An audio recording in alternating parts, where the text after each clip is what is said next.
Light rays का एक बहुत ही इंटरेस्टिंग प्रॉपर्टी है कि वो जब एक मीडियम से दूसरे मीडियम में प्रोपगेट करता है तो वो बेंड हो जाता है।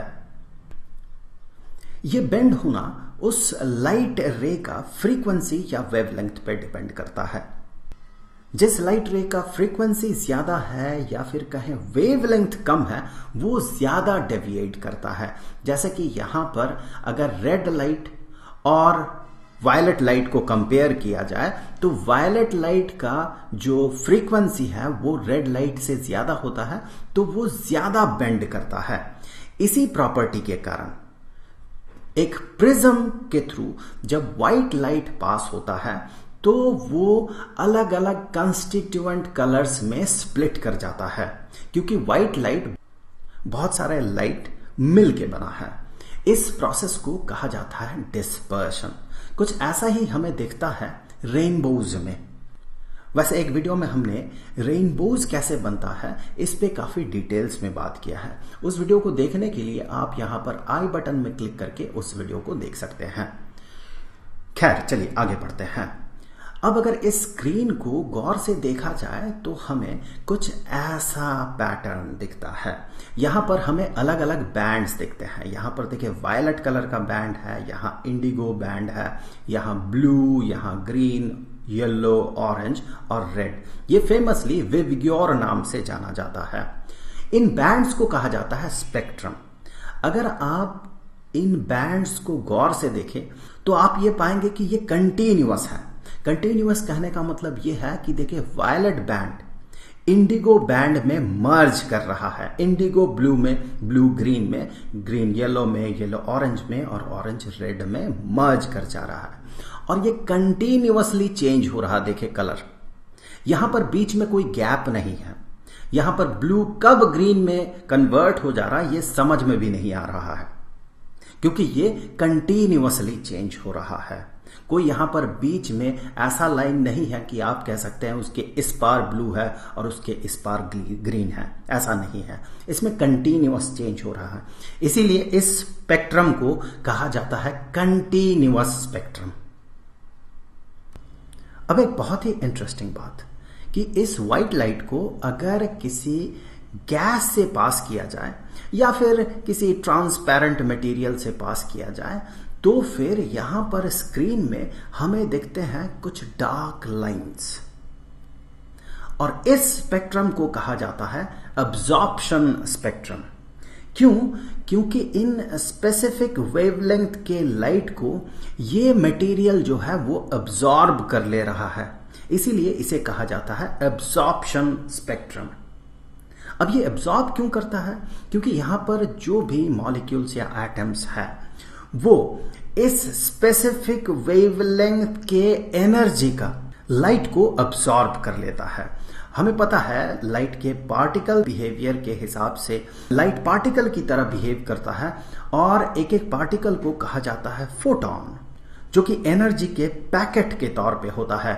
और एक एक फोटॉन का एनर्जी होता है प्लांक्स कांस्टेंट इनटू उस फोटॉन का, दैट मीन उस लाइट का जो फ्रीक्वेंसी है वो। तो इन स्पेसिफिक फ्रीक्वेंसी के साथ एसोसिएटेड जो एनर्जी है उतना एनर्जी यहां के एटम्स या मॉलिक्यूल्स जो भी है वो अब्सॉर्ब कर ले रहा है। मजेदार बात यह है कि इसका एक ऑपोजिट फेनोमेनॉन भी है। अगर किसी गैस को यहां पर एक्साइट किया जाता है, हीट प्रोड्यूस करके उसे एक्साइटेड स्टेट में भेजा जा सकता है। तो अगर इसे एक्साइट किया जाता है, यहां मान ले गैस है इस कंटेनर में, उसे अगर एक्साइट किया गया तो यहां से निकलता है कुछ लाइट रेज। अब स्क्रीन में अगर उसे ऑब्जर्व किया जाता है तो ऐसे कुछ लाइंस हमें दिखते हैं। इन लाइंस को कहा जाता है एमिशन स्पेक्ट्रम। ऐसा क्यों कहा जाता है? क्योंकि यहां से वो मॉलिक्यूल्स या एटम्स जो भी है वो इन लाइट्स को एमिट कर रहा है और वही हमें स्क्रीन में दिख रहा है। इसीलिए इस स्पेक्ट्रम का नाम है एमिशन स्पेक्ट्रम। इसे लाइन एमिशन स्पेक्ट्रम भी कहा जाता है और साथ ही साथ इसे एटॉमिक स्पेक्ट्रम भी कहा जाता है। यहां भी थ्योरी कुछ उसी तरह का है। जब एटम्स को या मॉलिक्यूल्स को एक्साइट किया जाता है, उसके बाद एक्साइटेड स्टेट से वो ग्राउंड स्टेट में आता है। उस प्रोसेस में वो कुछ एनर्जी रिलीज करता है।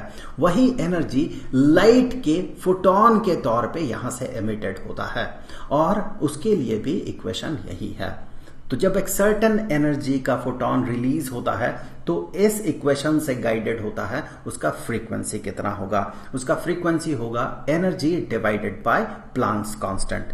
तो उस सर्टेन फ्रीक्वेंसी का लाइट हमें यहां पर इस स्क्रीन में दिखता है।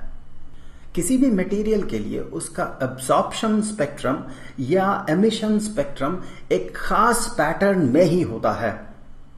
वो उस मटेरियल का फिंगरप्रिंट की तरह होता है। हर एक अलग अलग मटेरियल के लिए अलग अलग पैटर्न हमें दिखता है।